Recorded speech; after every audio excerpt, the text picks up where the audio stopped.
All right. Good morning, everybody.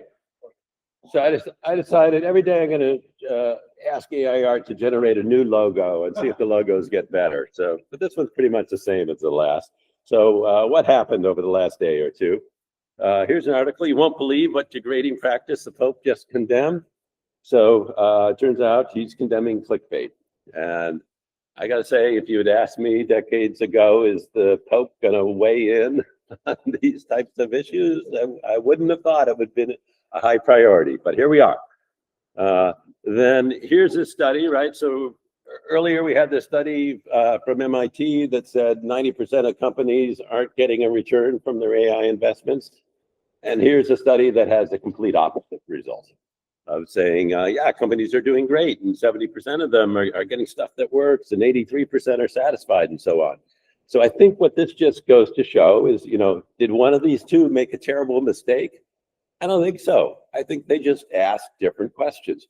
So they both got data, and they both told a story from that data, but the story was different because the data was different, because their processes were different. And I think that's important to remember, that if you just say, well, you can't argue with me because I've got the data, you don't have the only data. There's other data out there. All right. So now Dan's going to tell you about the assignment. The other thing about these studies that Peter talked about is, I want you to take this home. Surveys are hard. Yeah. They're much harder than you think, because every PM in the world believes that they can do a survey and get the sentiment of their user base. They are absolutely wrong. There are good courses, if you have to do this, there are very good courses here at Stanford to teach you how to design and set up and run and analyze surveys. So I think that's what's happening. So I want to point this out to you. Every Friday, there's a seminar over in Gates. This week, it's Lydia Chilton talking about building control and trust. We've talked about trust. And so Lydia actually is doing some really interesting work. I highly recommend this to you. I'm going to go to that. So attend if you can. So everybody's turned in assignment 2. Awesome. I didn't get a chance to look through all of them. I was skimming through them today. We'll give you a little bit more feedback on Thursday. But assignment 3 is coming up, and I want to spend just a minute talking about that because everybody screws it up. Don't be that person. So read the text carefully. Make sure you do all the parts that are asked for. And basically what a Wizard of Oz study is, you know the Wizard of Oz, the man behind the curtain. That's what you're going to do. You're going to be the person behind the curtain faking an AI system. So the idea is that you're going to set up. Dan, can you go back to the last slide? Yeah. Because I have a data question. Is it really due October 38th? That's November 10th to you. 28. That's an off by 1 error. Yeah, off by 10 error. Yeah, right. Sorry. End of October. So you've got a couple of weeks to do this. 2 weeks. And then we'll assign problem 4, which will take all the way to December. So we're trying to knock out all 3 first assignments done before we start on the long one, because that'll take a little bit longer. But thank you. Okay. So a couple of things. Here are some cautions. Don't do this. Don't try to be both the wizard and the participant. Second big thing, don't have the wizard and participant be in the same room. That doesn't work, right? It has to be somewhere else. It really has to be behind the curtain where they can't see each other. Ideally, you can do it with 2, 3, or 4 people. Then, if you do that, awesome. All of you turn in the same report, or unless you want to have a minority report, and that's a whole different question, right? But make sure you turn in the same report. Do not send in multiple links. Just send in one document with a link to your video. And the point is, in the Wizard of Oz, this happens every time we offer this. People will go, it's crazy. Do it. But it's easy to set up with just like a simple chat window or on your phone. Very, very simple. This is low overhead. This is no code. If you want to code something, be my guest. No code. But then you will set it up and you will have a person be the wizard and then a person be the participant. So if Tobias is the participant, we're going back and forth about some topic and I'm answering the questions as best I can in real time. You will learn a lot from this interaction. I know it sounds spooky and weird, but trust me, it's going to be a really interesting assignment. Yes? What would a note taker do? Would watch the wizard and basically say, what are you thinking? What's going on? Or they can be on the participant side and trying to watch that. But the note taker should be on one side or the other and not try to bridge both. In fact, the great thing to do is have a note taker on both sides so that the wizard, notes from the wizard are like, what are you thinking? What are you trying to do? What's your mental model of what that person is doing? If you're on the participant, you should ask the same question. You don't want to interrupt them, but watch and listen as they cogitate about what the transaction is. Okay? Good. If you have a question, check it out today. Email me and I'll help you out. Okay. Over to data. All right. So I think in the first class, we said there's been these phases of AI. And in the start, we just talked about getting the right algorithms. And then we moved into this era of big data. So that's what we're going to talk about today. So sort of the focus is on what's your responsibilities as a data engineer. We want quality of the data. We want privacy, transparency for the users. We got to do everything according to the laws. We got to worry about where the data is stored. So some of this is like ethical and legal issues, and some of it is just technical issues. And sometimes they interact, right? So a lot of countries have rules for can data cross international boundaries, right? So a country would say, if you keep private information on my citizens, it's got to be on a server inside my country. And sometimes companies aren't set up to do that. And so this legal requests interact with the technical parts. Then there's questions of what's ethical and fair? Who gets the value for the data? Are the people who generate the data fairly compensated? And it all comes down to these human decisions, right? So you think of data as being very black and white, and there is one answer, but that's not right, right? It all comes down to human decisions that can vary, and there are opinions, and getting it right really matters. And so doing data is really an issue in human-computer interaction. Okay, so let's first talk about the generation or collection of data. So the easiest thing to do is go out and get a pre-existing data. So a lot of the services that are built today, the large language models and so on, says, well, there's all this text on the web. That's going to be awesome. Let's go get it. Let's go get all the cat pictures and other pictures and videos and build vision models from that. Then there's like government data from census and so on. All this stuff is available. This modern age of AI was enabled because the internet gave us access to this data. But there's this limitation. Every data that's written down is about the past, and we want to predict the present and the future. So we've got to hope that it's still going to work. If there isn't pre-existing data, you can create new data. So every time one of your users browses or clicks on something, that's generating a data point that will help you do better. You can play these games, right? So this like prove you're a human game. You can do that just to prove it, or you can try to capture something that's actually useful. So a lot of the computer vision systems were built on these, where you click on all the red traffic lights. They gave you that task because they wanted to help self-driving cars be able to identify traffic lights better. And you can encourage users to author new stuff like Wikipedia. We'll talk more about that. You can crowdsource it. You can encourage lots of people to come to some site and share it, and you can either pay them for that or not. So things like Amazon's Mechanical Turk, where you can put down any task you want and any price you want to pay, and users will come in and do those tasks for you. If that's not good enough, you can have trained in-house staff to generate the data for you. And often there's this triage process, right? So I'm trying to build a medical system, and at first I have expert doctors on this particular disease come in, and they give me information on how to generate the right data. And then once I've done that, then I say, okay, the next step, because they put in the guidelines, now I can use non-expert doctors, and they can give me more data. And once I have that, then I go down the tier and then get medical students and eventually just the general public. But often you have to start out seeding it with high quality data, and then later you can go for mass data. And there's various games you can play. I think I ran one of the first kind of citizen scientist games. So when I was at NASA in 1998, we had these images of volcanoes on planets throughout the solar system.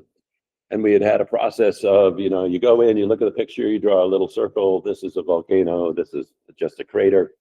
We were doing that by hand. And then one of the engineers, Jim Rice, said, why don't we make this into a game that the public can play? And so it was one of these first sort of citizen scientists, and people loved it. They said, oh, this is cool. I get to help NASA by drawing little circles around the volcanoes.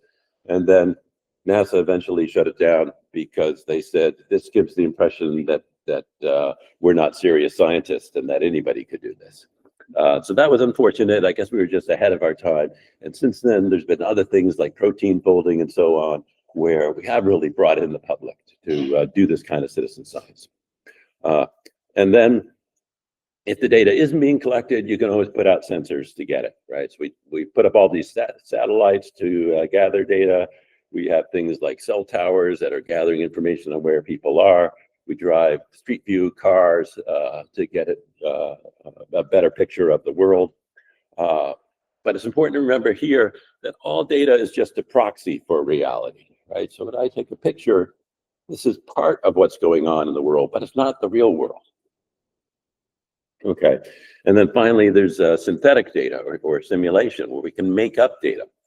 And I think what's going on here is what's the value of synthetic data, right? So this is the idea of like, I wish I had more pictures to help me identify objects in the dark, so I can take a well-exposed picture and artificially make it into a really dark one, and then see if my algorithm can do it. And essentially, what we're saying is, in the old days, you wanted your program to do better on some different kind of thing, like dark pictures. You would write code to make it do that. Now we don't do that because we build our systems with neural nets. It's really hard to go into the neural net and say, how do I want to edit this net to make it better at dark pictures? But it's easier to show it rather than tell it by saying, here's some examples.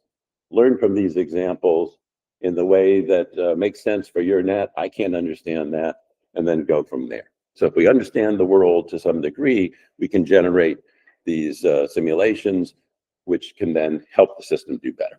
Okay, so now your turn with your neighbor. I want you to figure out what data we should gather for this task of measuring the success of your fellow Stanford students after graduation, right? So like the giving office is really interested in that because they want to know how successful Stanford is, and they also want to know who are they going to really go after to get the donations. So if you wanted to measure success of Stanford students, what data would you get? How would you go about gathering that data? So talk about that with your neighbor for a few minutes.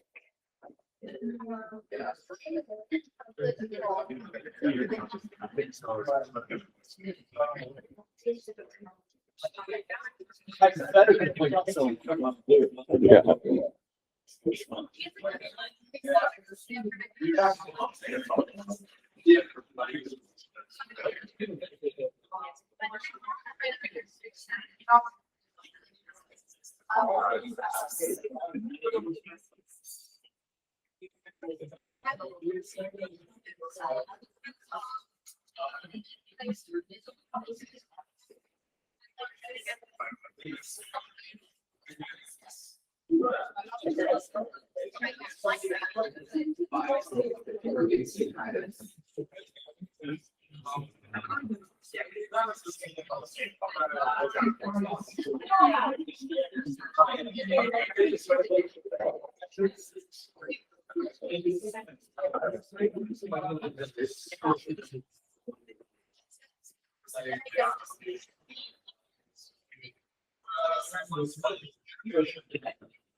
All right, let's bring it back in.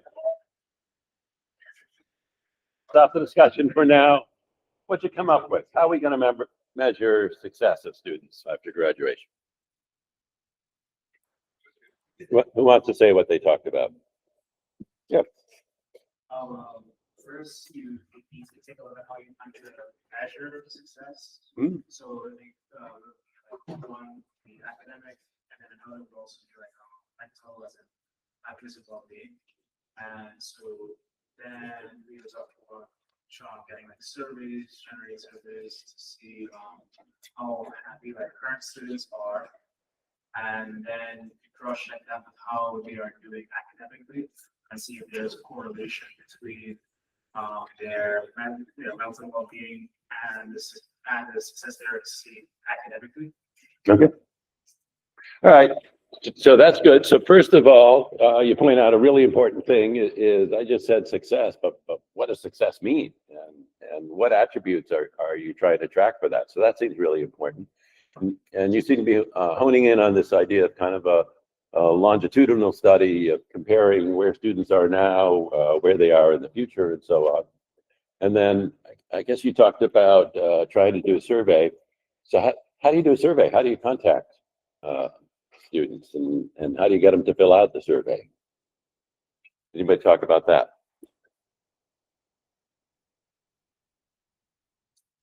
What could you do to try to reach the most students?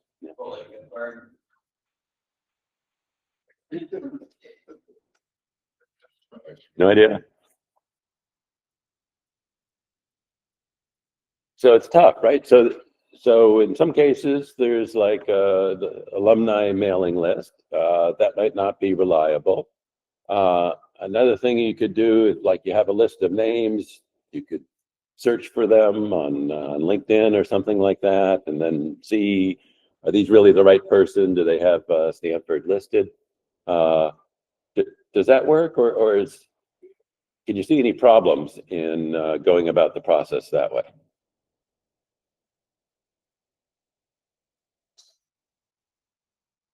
Are you going to get any bias if you look for students that way? I mean, never mind against people. You know, let's say you know alumni list. Only your responsible people to respond. Only they might be people that are most others on it, and it's totally biased. Yeah. So this is a problem. Or yeah, you get people who are really pissed off. Yeah. So you're right. There's this big problem of, how many people love filling out surveys? Not that many, right? And so you reach them, you're not going to get a high response rate, and there could be this bias, both in terms of, I'm really proud and I want to answer it, or I have a complaint and I want to put in a bad score. That's part of it. The other part is, if you go out and try to find people, the people that are easier to find are probably the ones that have more success, at least in terms of career visibility and so on. And so you're going to have bias that way, right? So there's lots of problems. It's hard to get this right.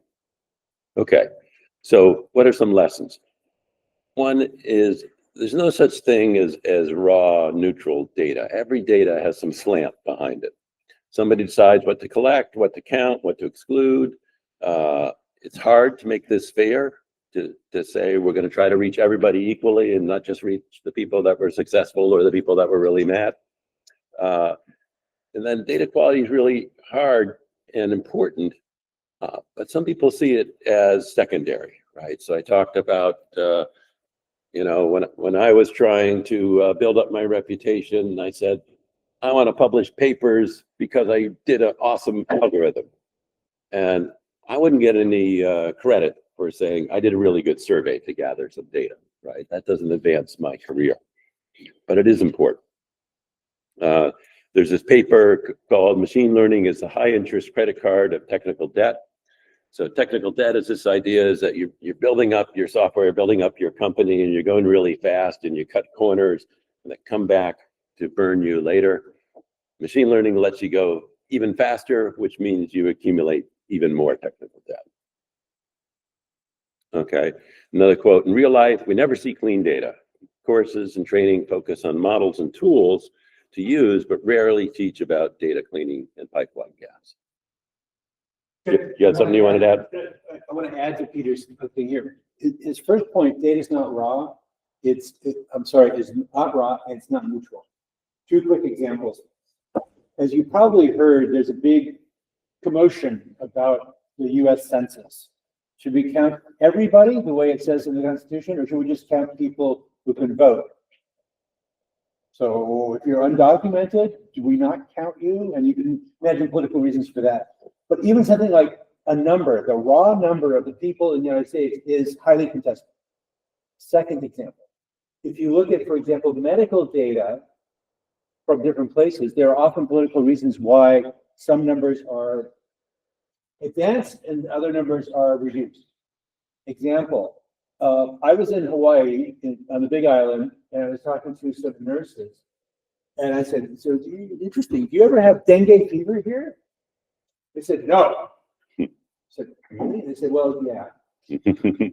But the official number is 0. And can you imagine why? The official number is 0 because that number is bad for tourism. And so the number does not reflect reality.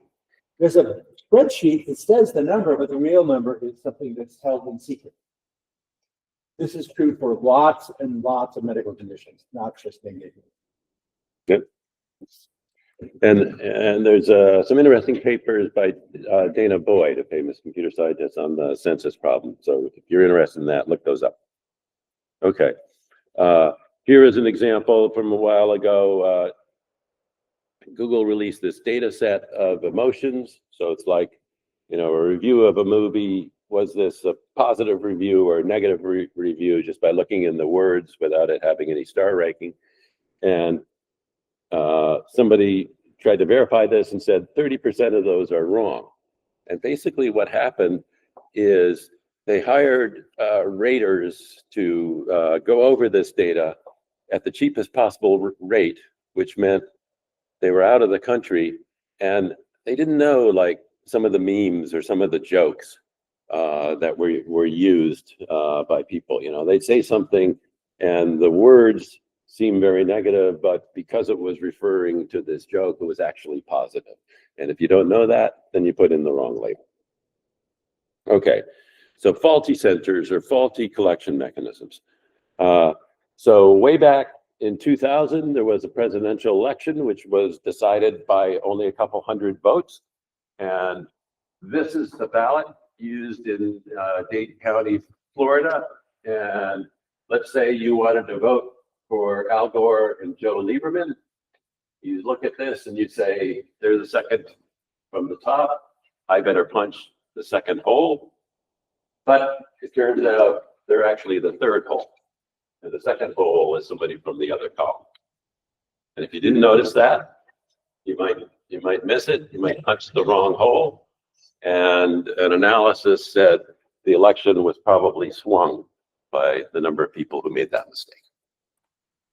So history was changed by a bad collection mechanism. Here's another example. So there's lots of examples of experiments where people do crazy things, stupid human tricks.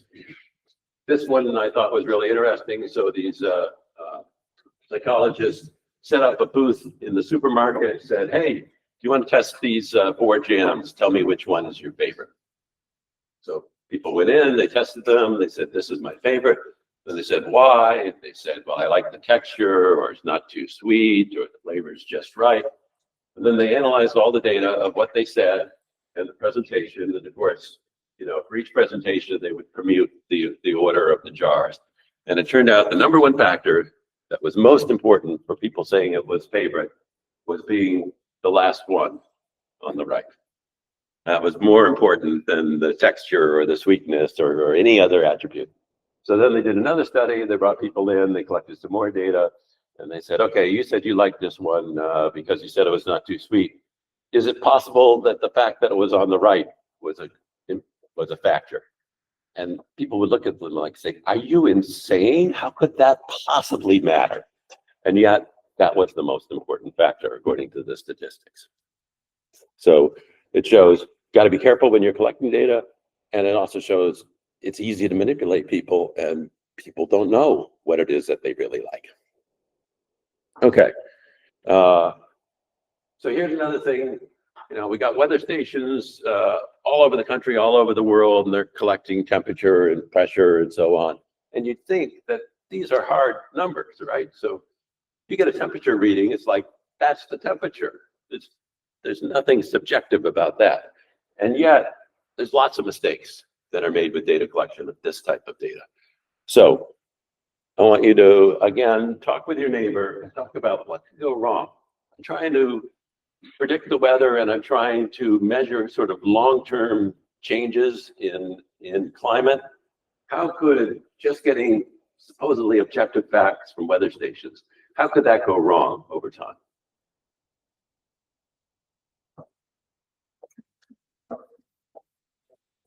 Go ahead and discuss with your neighbor. All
right.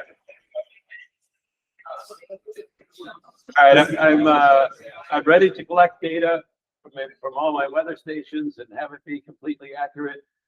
What could go wrong? What could I miss? How could I get the wrong picture about the weather over time from these supposedly accurate collections? What did you guys talk about?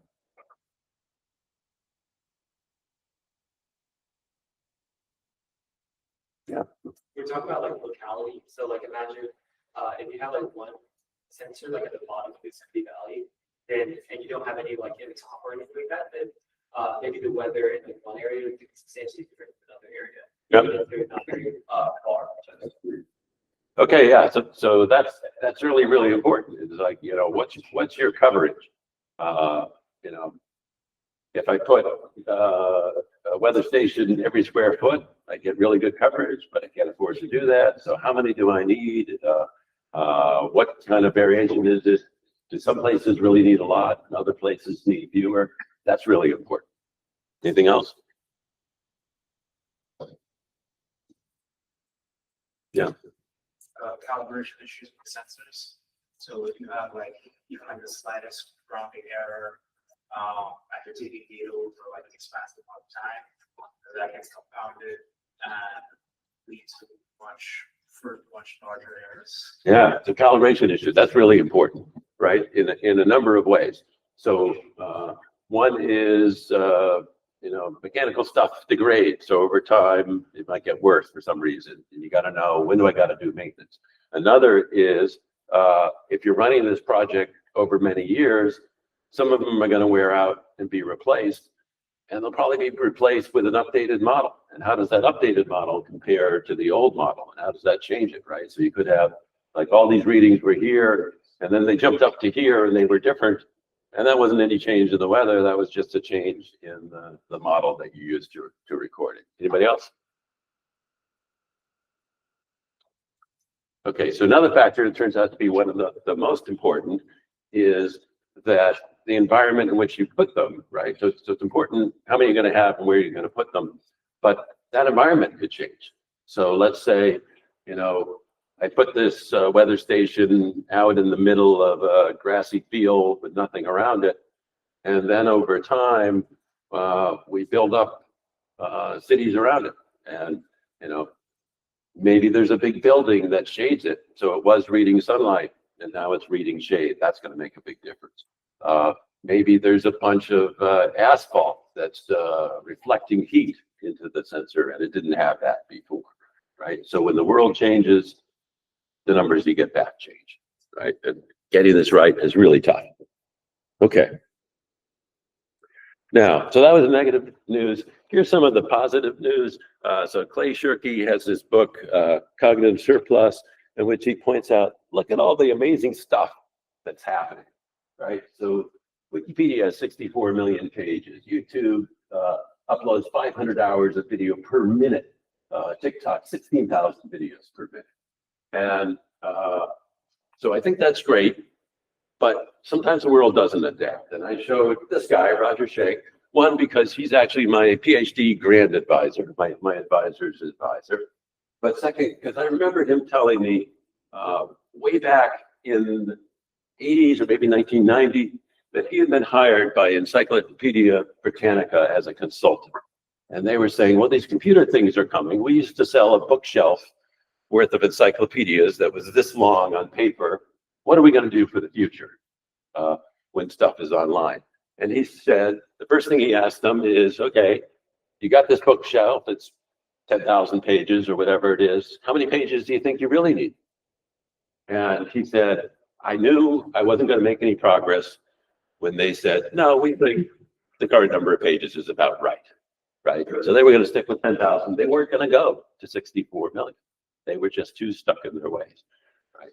But we have all this ability to generate this stuff now. And this always I thought was interesting. So in 1978, David Byrne, Talking Heads, wrote this song called Found a Job. And it's about two people, Judy and Bob, who are completely fed up with the junk that's on TV. And they decide they're going to go into their bedroom and start making movies and sharing them with people. And in 1978, this was considered a crazy idea. How could two people just make TV? Like, you got to be a TV station to make TV. But it turns out he was exactly right. And most of the video that's being created now is created by people like Judy and Bob in their bedroom. Okay, why do I show this? This is my daughter up on Kanyana Road on a bicycling trip we have. Why do I show this? One, because I can. I'm in charge. You don't control the screen. But secondly, because an interesting thing happened on this ride. So I made a mistake in shifting and I had my chain come off. So, I just bend down and pick it up and put it back on the chain, set to go. But now I got gunk on my fingers. So I said, I got to wipe that off somewhere. And there's a signpost right next to me, and I wipe off my fingers on that signpost. But then I said, look, like 20 people did that, wiped their fingers on this signpost. And then I looked at the next signpost, which was 20 meters up. It didn't have any oil stains on it. So I said, this is interesting, right? So there's data in the real world that you wouldn't think of. And I could use this data to verify my model of chain falling off, right? So my model of chain falling off is when there's a big difference between going uphill and downhill and you go to shift, but the road is really bumpy, so your chain's bumping up and down as you're shifting and it comes off. And it turns out this particular place had exactly those characteristics. And that's why a lot of people's chain fell off. And that's why that pole looked like this and the next pole looked like that. But I bet if I went out and surveyed all these poles in the world, I would come up with a more complex and more accurate model of where chains fall off. But the point is, data is everywhere in the world, and we can go out and collect it. Okay, we collect it, but then we got to deal with it, right? So this whole process of data cleaning, what do you have to deal with? Well, it's going to be a lot of missing data. And so what do you do with that? I've got an entry, but it's missing one value. Do I throw out the whole entry? Do I ignore the fact that it's missing? Do I try to guess what the value is? And also, are two entries duplicates? If they're almost the same, is that a duplicate and I should throw one out, or should I put them both in? All these regularization or normalization problems. So people type in the name of the state slightly different, or they have a different format for the dates, or they use different units. We got to get all that right, or else you make mistakes. Then these answers of outliers. So, if somebody puts in their weight as 500 pounds, is that a mistake? Or is that an important data point that we should keep? Data entry errors, you can have typos. How do you know the difference between a typo and something that's accurate? And then you can have lots of validation rules, right? So you can say, well, I got all this data, but I want to make sure that it makes sense. So like the date of birth can't be greater than today, and it can't be greater than the day of death, except for people with time machines. So some examples. Some guy in California thought it would be fun to have a license plate called no. Maybe they were a Java programmer, I don't know. They soon discovered it was not a lot of fun because the policemen were trained that if there's a car that does something wrong and it doesn't have a license plate, you write down no in the field for the license plate. And so these guys were inundated with tickets after another and decided, I think I better go with a different plate. You might have heard that spinach is particularly healthy for you, and Popeye eats the spinach because it's great. Turns out the spinach is pretty much the same as all the other green leafy vegetables. But one scientist made a measurement and had an error and published that, and everybody else picked it up and said spinach is exceptional. It's not. Here again, another XKCD comic saying historical records show millions of business transactions occurred on December 30th, 1899. Why would they say that? Why would millions of transactions occur then? And so if you've ever done this, you say, well, if there's a transaction and I don't know the actual date, I got to put something in that field. And so sometimes you put in a sentinel, and it could be that 1899 because, nothing actually would have happened then. So that's a value that's out of bounds. But if you forget that it's out of bounds, then you think this all happened. Similarly, same kind of thing going on with January 1st, 1970. Anybody know what that date is significant for? So January 1st, 1970 at midnight is the dawn of the Unix era. So when Unix was invented in the late 70s, they said, we got to have a 0 point, and 0 was in 1970. And then I think in a couple hundred years or so, we're going to hit the 32-bit points for Unix, and then we could be in trouble. We could have another Y2K problem. Okay, one more example. So this journalist, Jason Kotke, noticed in doing search over Google Books that there are lots of instances of this word fave, which seems to be a popular current term, but why was it showing up so much in the 18th century? And the answer was because of typography in the 18th century. Maybe you've seen this on the Declaration of Independence. they use this letter that really looks like an F to mean an S. I don't know why they did it that way, but that's just what they did. And if you're writing a current optical character recognizer, you screw that up. And so had to go back and fix up all that data. And here's an example of showing how it gets it wrong and how you can fix it up. Okay. Yeah. Comment on that. So one of the deep points about this, first off, I'll tell you why it looks like an F. Yeah. It's the long S format. And so when you write it, you would draw it like this, like an integral sign. But the typographers didn't have that in the character set because it went below the line. Probably. Anyway, what really happens in this data set, the reason you're seeing this is that the data set changes over time because the books people read that article, Google Books people, and said, oh, we should go fix up the OCR. So they retroactively updated all the data sets, which is why when you now look for fade, you don't see that big jump back in the 18th century. Point. Data sets are not fixed and immutable. They can change underneath you. So when you're doing your data analysis, be sure you understand what's fixed versus what's variable. Yeah, and I gotta say, that happens just all the time when we're trying to do analyses. So you know, working at Google, trying to say, well, we make a change. Did this help? Let's look at the records, and the records just aren't static, right? It's like, well, I got these numbers here, but then they made a change to this data format, and then they switched over which traffic was going to which data center, and you can't just look at a plot of this number is going up or down.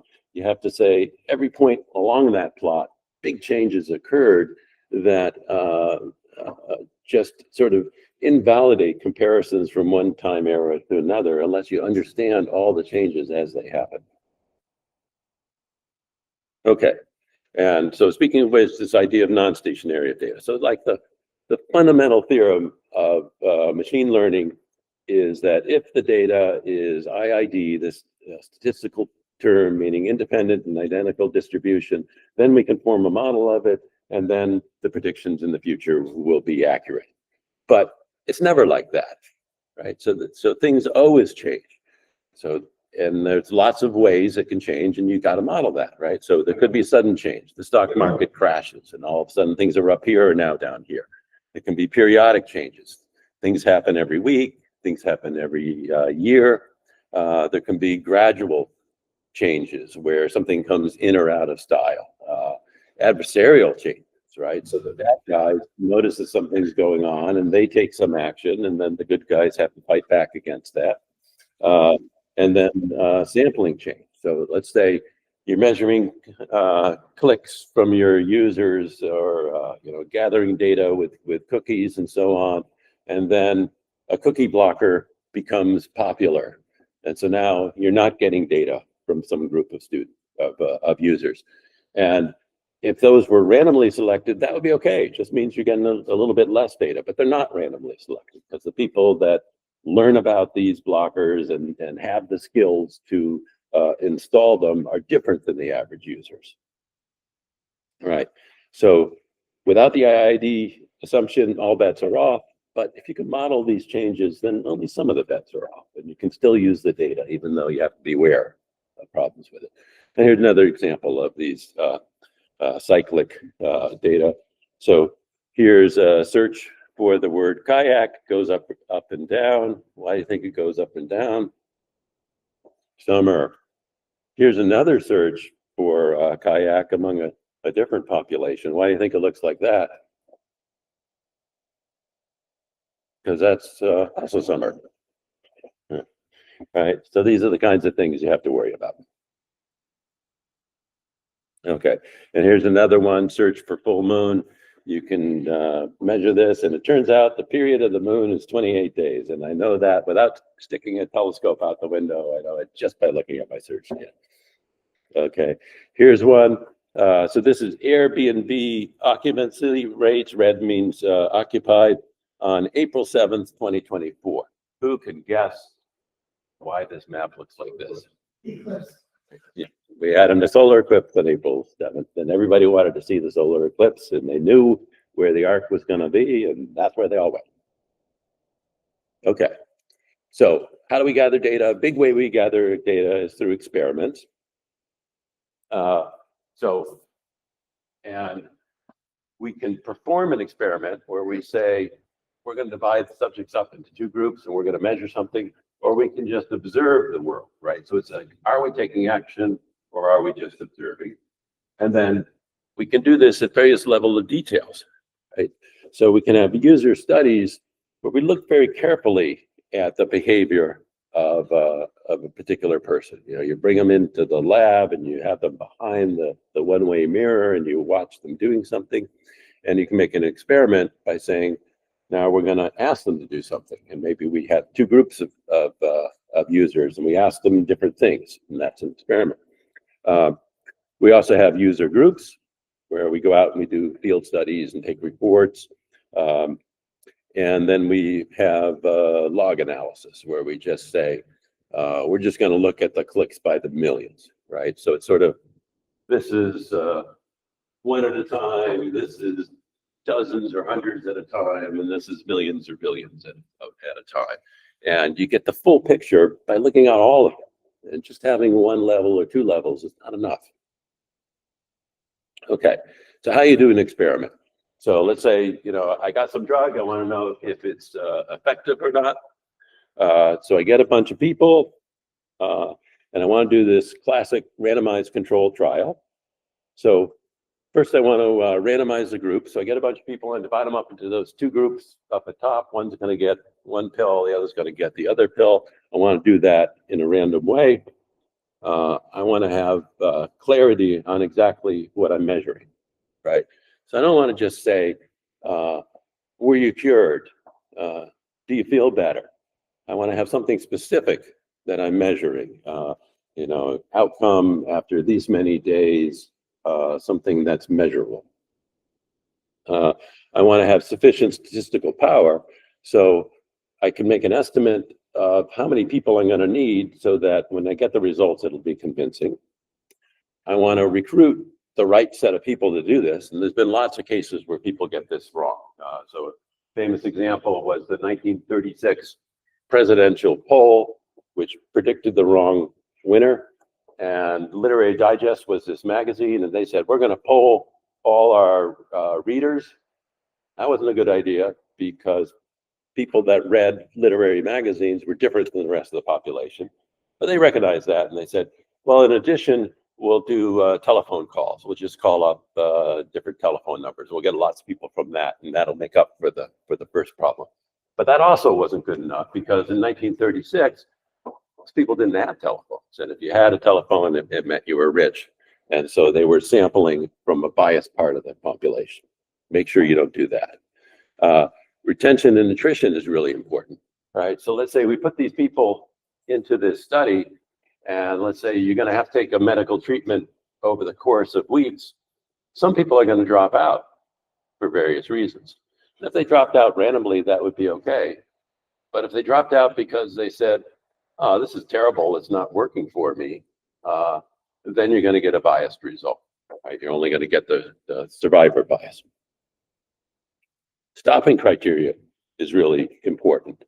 And you want to, so again, this is part of the outcome measure. You want to say up front, here's how long we're going to run the experiment, and here's where we're going to stop. Because if you didn't do that, you can get any result you want, right? So I can say, I'm going to flip a coin, and I'm going to keep flipping the coin until the statistical measure says the probability of heads is greater than the probability of tails at 0.95. And if I do that, and I'm willing to keep flipping an infinite number of times, there will be, with probability 1, there will be some point in the future time in which that's true. There'll also be some point in the future time in which the opposite is true. And if you just said, I'm going to keep going until I get the result I want, then you're liable to fool yourself. Okay. However, there's this ethical requirement for early stopping or early treatment, right? So I could start doing this study of these two treatments. And if it turns out that the treatment is hurting people, I got to stop. right? Even if I said, no, well, now I'm not getting very good data, but I don't want to do anything that might be harming people. And on the other hand, if it turns out it looks like this is an amazing success, then you may have an ethical responsibility to go to the other people and say, we're going to offer you this treatment, which looks like it actually works. You can make these experiments better by doing pair matching, right? So you could randomly assign people to each group, but it would be better if you said, let's take people 2 by 2 so that they're very similar in whatever attributes you have. And then of those 2, randomly assign one to one group and one to the other. There are often restrictions. So, a lot of studies are done on college students because they're available in here, and you can do that, and that's great.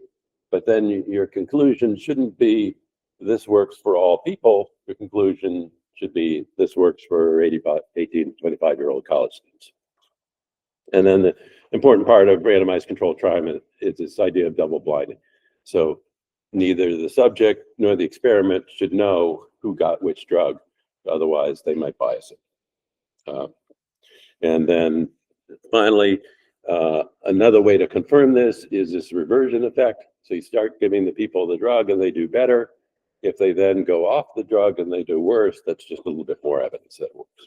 Okay, so doing an experiment is hard. All these things are important.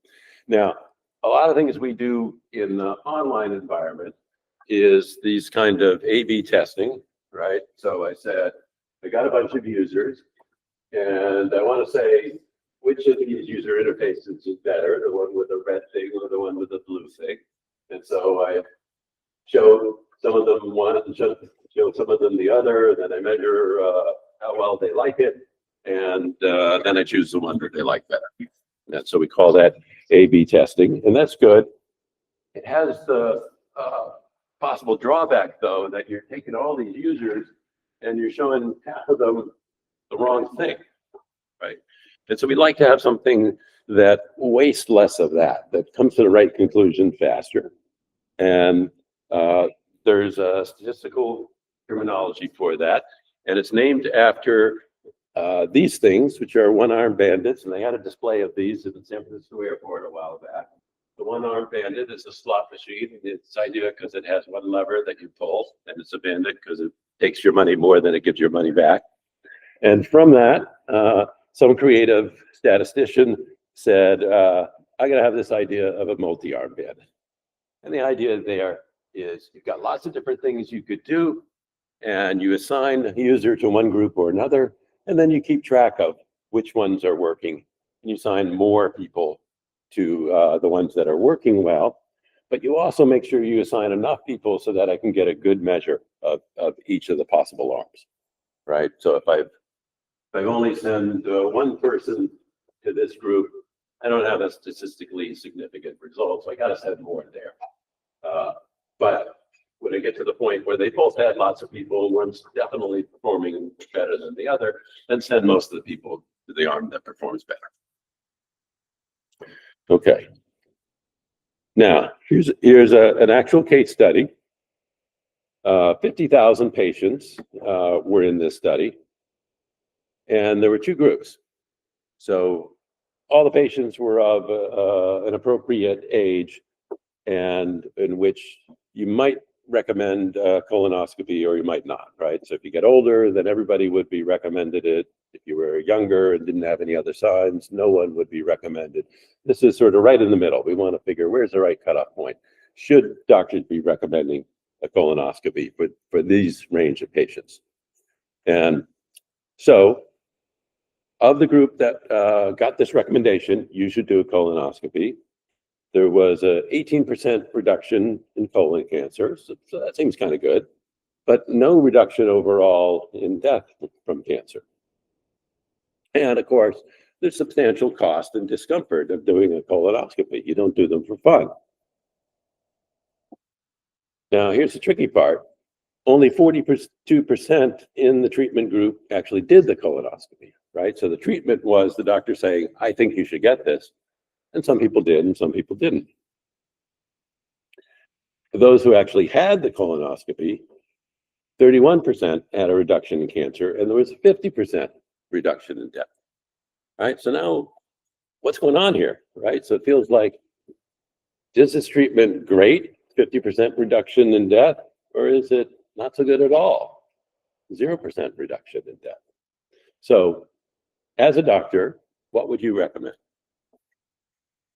Talk to your neighbors about that, and then we'll check in with you doctors in a few minutes.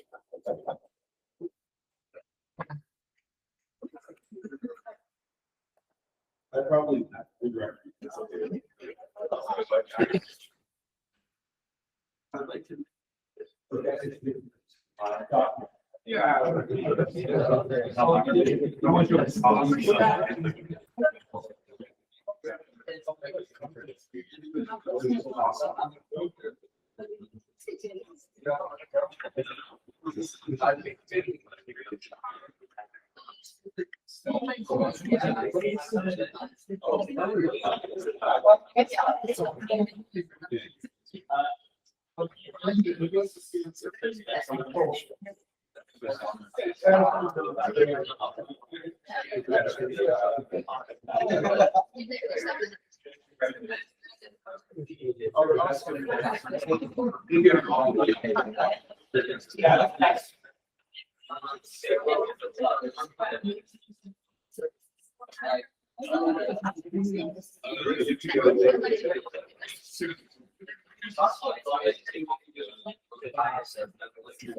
They have to look.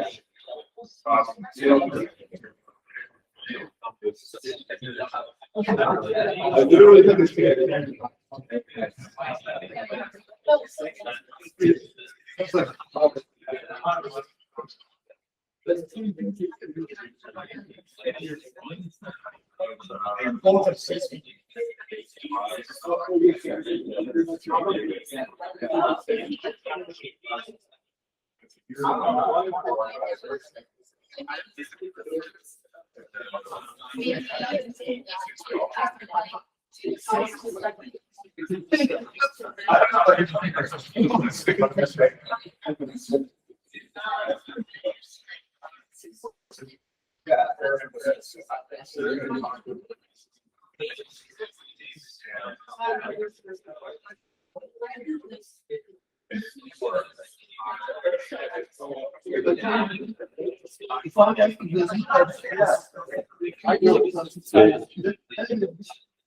What do you decide?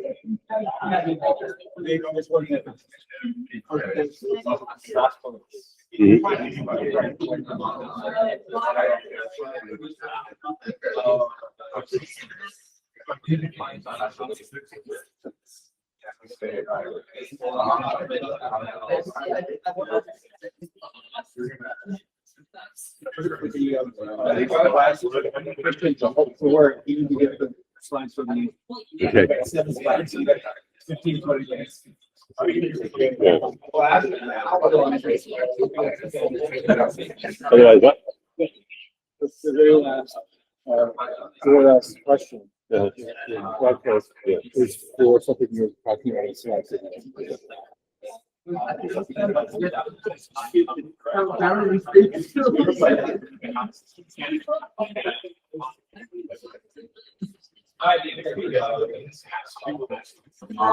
All right, excuse me, doctors.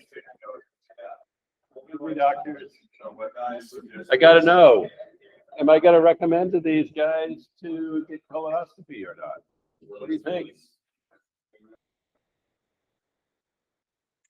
How do you decide that? Is recommending a colonoscopy an effective treatment?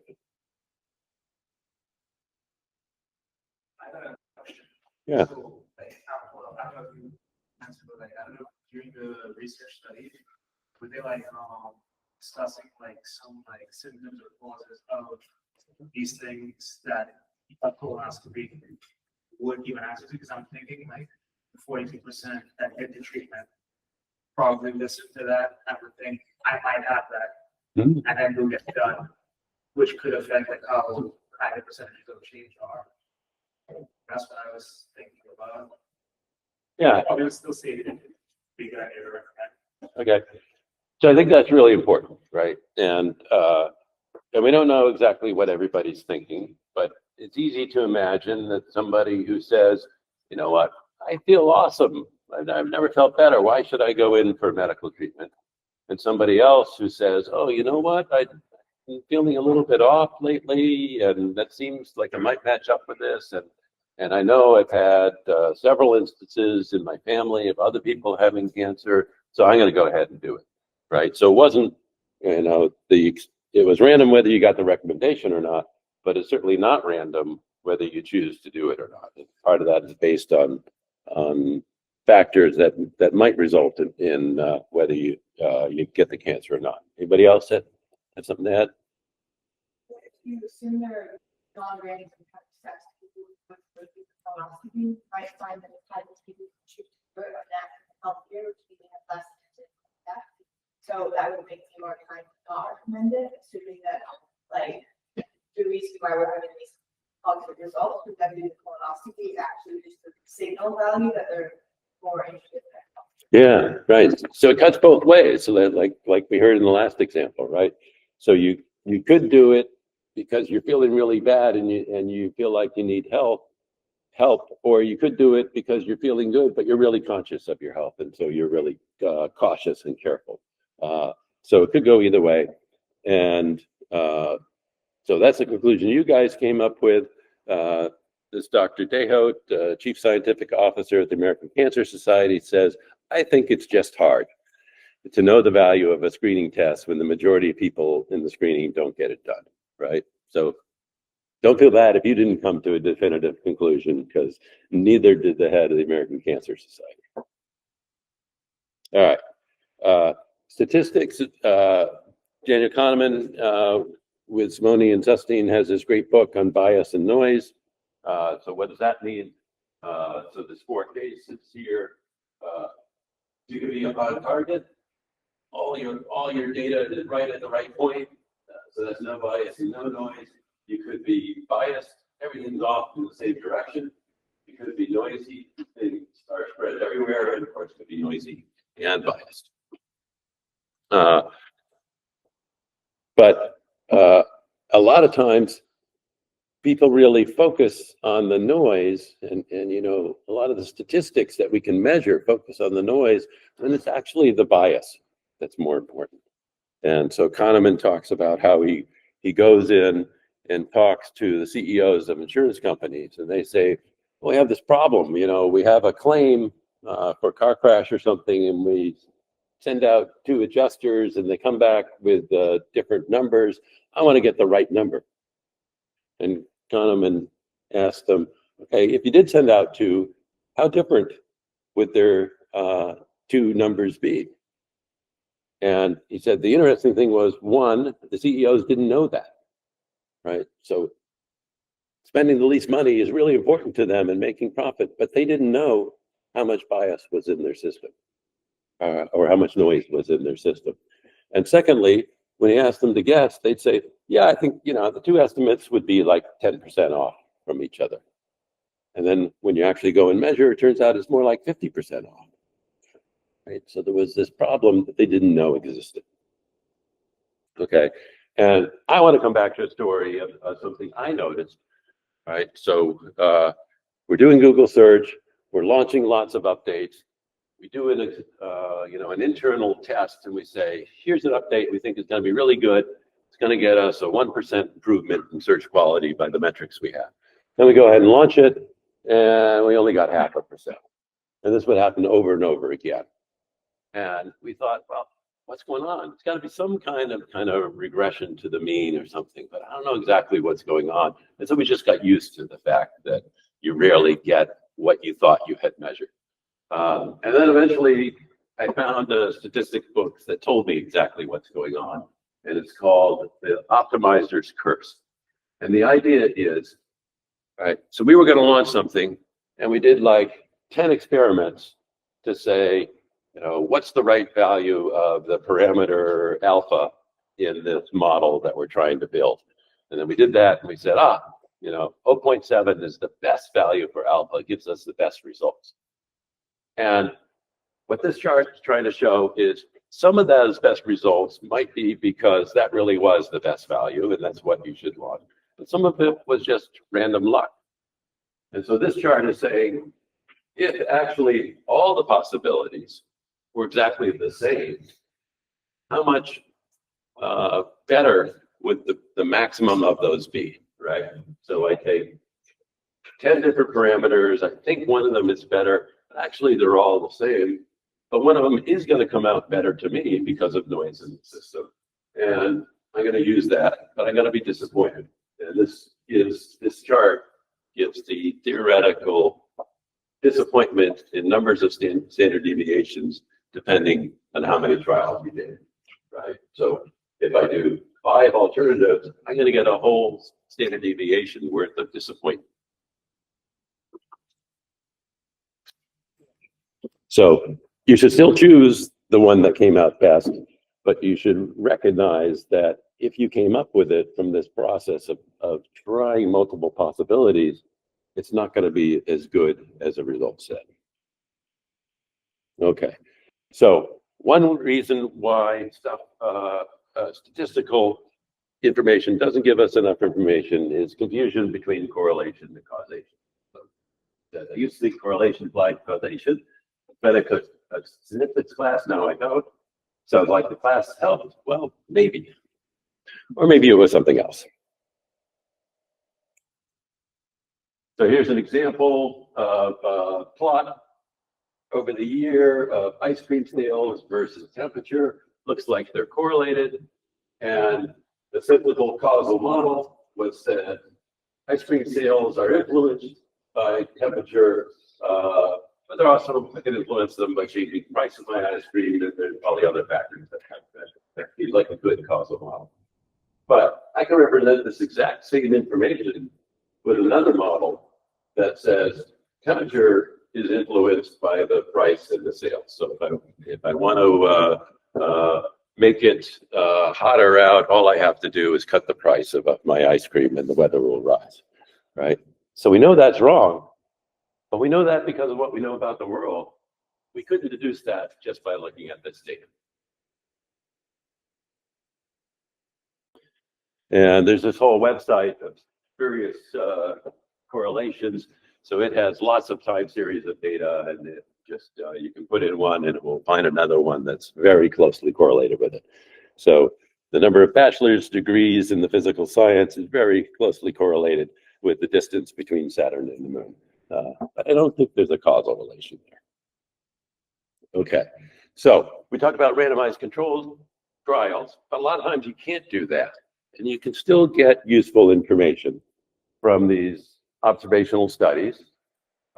There's this technique called regression discontinuity analysis that tries to make a natural experiment when you don't have control over it. So an example would be, so here, let's say there is some law that comes in and says, if your income is below a certain amount, then you get assistance on your healthcare or something like that. And we can say, well, for people that are really close to this cutoff point of where their income is, it's almost like they were randomly assigned to one side or another, right? If the cutoff is $30,000 income and you have 29.9 or 30.1, it's almost as if you were randomly assigned to one group or the other. So then we can look at the results and say, this is the effect of the treatment. So that's useful. That does a lot. Part of the issue is it really only holds for people that are close to the cutoff point. So if you wanted to know what the effect was of people way out here or way out here, it would be less useful. But a lot of data is done by these kinds of discontinuity analysis. And we're kind of running behind. So I should just say there's a whole literature on natural experiments. People complain about this back and forth. So here's an article in the prestigious British medical journal saying parachute use to prevent death and major trauma related to gravitational challenge, systematic review of randomized controlled trials. And it says there was never any randomized controlled trial of whether parachutes work. So therefore we should question it. And I should say, you know, the British Medical Journal is not really where you should go for comedy writing. But they do have this tradition that every Christmas issue they put in something that's supposed to be kind of amusing. And that was one in 2003. And then in 2018, they had a follow-up where these guys said, well, we're going to actually do a randomized control trial of parachutes to make up for this lack of the system. And they helpfully showed the experimental condition of jumping from an aircraft with or without a parachute, randomly assigned either a parachute or placebo backpack. And here was the experimental condition. And their conclusion was it made no difference because nobody was hurt whether they had a parachute or a backpack. So they're making fun of each other. But this is a big thing especially in medicine, but in all of statistics. When do you need a randomized control trial? And when is it impossible or unethical to do that? So you got to go out and collect data another way. Okay. Here's this issue of asymmetric optimization, right? So if you look at what economists they say capitalism is fair and optimizing system to allocate resources if all parties are rational, so they do the right thing, and they have the same knowledge. But we know that that's not true, right? So people just aren't rational, right? They picked the jelly that was on the right rather than the one that's really the best. And they don't have the same knowledges. And it seems like it's getting worse because the big companies are getting more and more of an advantage, right? They've done all these A/B studies or multi-arm bandits to know exactly what buy button is the right button to get you to click on them. And this book by Nobel Prize winning economist really focuses on that. So this idea of caveat emptor, the buyer should beware. Does the buyer need more protection from AI-assisted sellers than they did from just human sellers? So let's talk about that with your neighbor very briefly. Let's just a minute or two.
Okay, who's got an answer? Do we need specific mechanisms to protect consumers due to AI, or is it just a general approach that we've already been using for sellers? Who has some thoughts on that?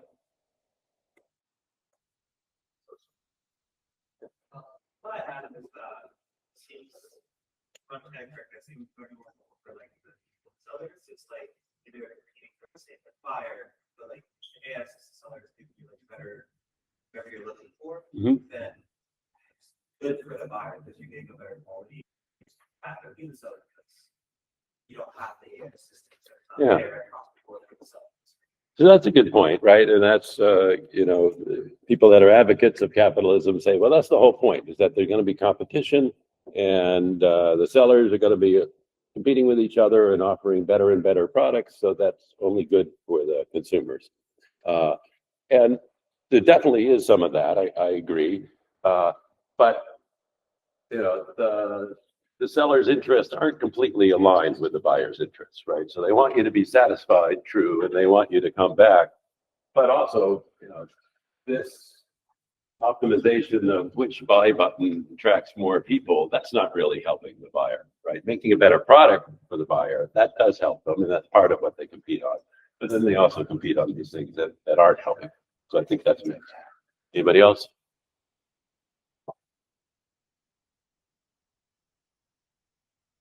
I'm saying, I already have this problem, you go to the issue tax on all the people. At a high percent through the time. Yeah. Yeah, so that's definitely true. You know, this digital access has allowed more types of attacks, and maybe we need more defenses against them. You know, it's always been illegal to defraud someone, whether you do it online or in person, whether you use AI to optimize it or not. So in some sense, you're already protected because we made that illegal, but maybe we need more defenses other than just making it illegal. Maybe we need more tools to help people do better. Okay, so it looks like we're running out of time. Should we? Yeah. Is that the right URL? Yeah. Yeah. Yeah, switch it to tiny. Yeah, that's right.